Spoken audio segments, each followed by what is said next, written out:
ওকে, আমাদের অনেকের একদম শুরুতে কিভাবে এনভায়রনমেন্ট সেট আপ করবো সি প্রোগ্রামিং ল্যাঙ্গুয়েজে কোড করার জন্য এটা নিয়ে ইস্যু হচ্ছে।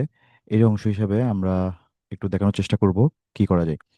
সো আমরা গুগলে গিয়ে সার্চ করব কোড ব্লকস,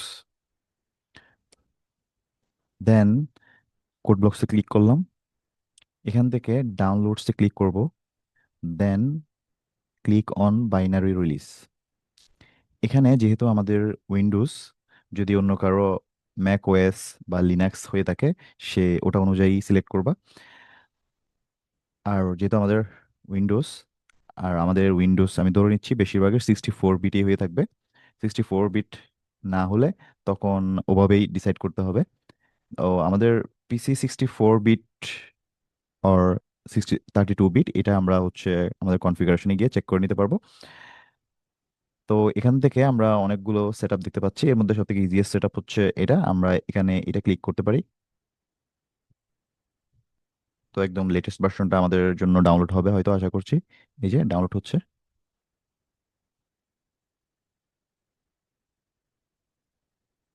ওকে, অলমোস্ট ডান। দেন ডাউনলোড ফাইলটা যেখানে ডাউনলোড হয়েছে ওখান থেকেও আমরা ক্লিক করতে পারি, অথবা আমরা চাইলে এখান থেকেও ডিরেক্ট ক্লিক করতে পারি।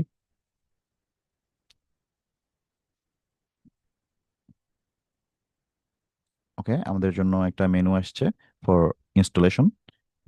আমরা নেক্সটে ক্লিক করব, দেন আই এগ্রি। অবশ্যই সার্টিফিকেট এন্ড লাইসেন্স একটা এগ্রিমেন্ট করতেই হবে। দেন এগুলা চাইলে আমরা কয়েকটা সিলেক্ট করতে পারি, আবার কয়েকটা আনসিলেক্টেড রাখতে পারি।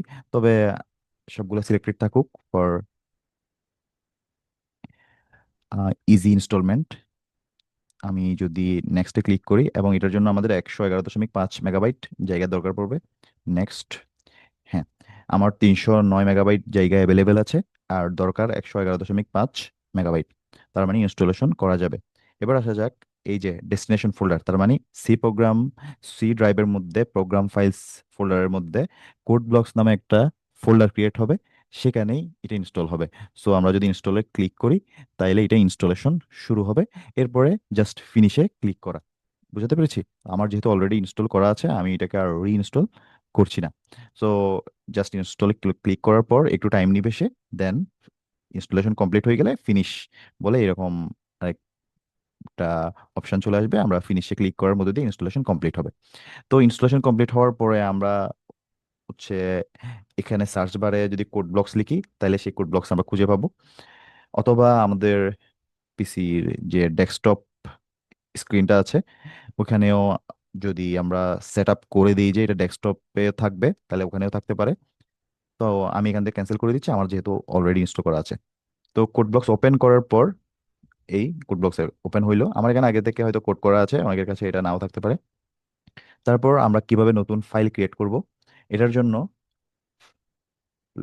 টপ লেফট কর্নারে ফাইল, নিউ, এমটি ফাইল।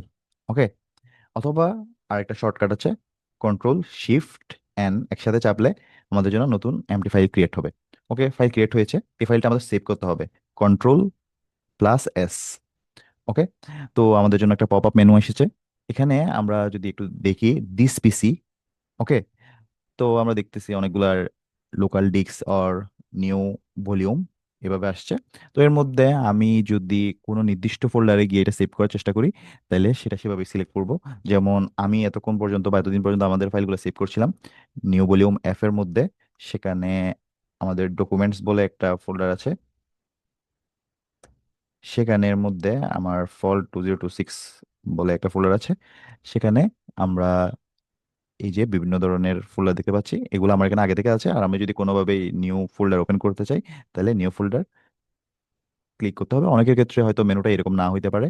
মেনুটাতে অনেকের বা নতুন ভার্সনগুলোতে এই সাইডে একটা আইকন থাকে, যেটা অনেকটা একটা মানে এটার উপর হোভার করলে এই অলমোস্ট এই জায়গায় এটার উপর হোভার করলে একটা ইয়ে আসে যেটাতে লেখা থাকে যে ক্রিয়েট নিউ ফোল্ডার। সো ওইভাবে ওটাতে ক্লিক করে নিউ ফোল্ডার ক্রিয়েট করে নিতে হবে।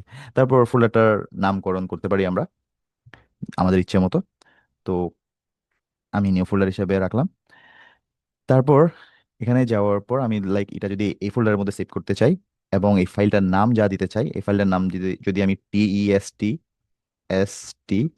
দেই, তারপর ডট সি হচ্ছে সি প্রোগ্রামিং ফাইলের এক্সটেনশন, এই অনুযায়ী ডট সি দেওয়া উচিত আমাদের। দেন সেভে ক্লিক করলে এটা সেভ হয়ে যাবে। Okay, so now this is test C. এবার কথা হচ্ছে আমি টেস্ট সিটা কেটে দিব। এরপর আমি যদি কখনো টেস্ট সিটা ওপেন করতে চাই, যেহেতু অলরেডি এরকম একটা ফাইল আছে, আমি সেটাকে ওপেন করতে চাচ্ছি, তাহলে কন্ট্রোল ও। তারপর আমি জানি যেহেতু এটা অবশ্যই আমার দিস পিসি, তারপর সেখান থেকে যে ফোল্ডার আছে এই ফোল্ডারের ভিতর, তার সাব ফোল্ডারের ভিতর এভাবেই যাইতে হবে। বাট আমার এখানে যেহেতু আমি অলরেডি ওপেন করেছি এই জায়গা থেকে, তাই ডিরেক্ট চলে আসছে। আমি জানি এটা NF নামক ফোল্ডারের ভিতর আছে, তো সেখানে গিয়ে টেস্ট এটাকে সিলেক্ট করলে সেটা ওপেন হইলো। সো এভাবে আমরা নতুন ফাইল ক্রিয়েট করা, নতুন ফাইল সেভ করা, এট দ্য সেম টাইম আগের ফাইল ওপেন করা, এসব কাজ করতে পারি। আর আমরা যেগুলা হচ্ছে শর্টকাট বাটন ইউজ করে করেছি, এটা চাইলে আমরা এখান থেকে নিউ এভাবে করতে পারি, তো অলরেডি বলেছি। আর ওপেনে ক্লিক করে ওপেনও করতে পারি। আর এখানে আরো কয়েকটা বিষয় বলে রাখি, যে আমাদের উপরের মেনুর দিকে খেয়াল করলে দেখা যাবে অনেকগুলো অপশন আছে। এর মধ্যে আমাদের বেশি ইউজড হয় এই কয়েকটা অপশন, যে বিল্ড এন্ড রান। আমি সবসময় প্রেফার করি বিল্ড এন্ড রানে ক্লিক করার জন্য। ওকে, তারপর আমাদের কোডে কোনো ধরনের ইস্যু হইলে, যেমন আমি যদি এই কোডটা রান করার চেষ্টা করি, অলরেডি যেহেতু একটা কোড আছে, ওকে, এখানে একটা প্রবলেম হচ্ছে। তো এই প্রবলেমটাতে কি প্রবলেম হচ্ছে সেটা আমাদের এই যে লগের মধ্যে আছে, ঠিক আছে, যে কোথায় কি হচ্ছে না হচ্ছে। তো এটা যদি কোনো কারণে না থাকে বা কারো হারাই যায়, অথবা আমি আমার প্রয়োজনে কেটে দিয়েছি পরবর্তীতে আবার আনতে চাচ্ছি, তাইলে কিবোর্ডের F2, F2 আমরা দেখবো, F1 F2 F3 এভাবে F12 পর্যন্ত অনেকগুলো কি আছে, এর মধ্যে F2টা ক্লিক করলে এটা আবার আসবে।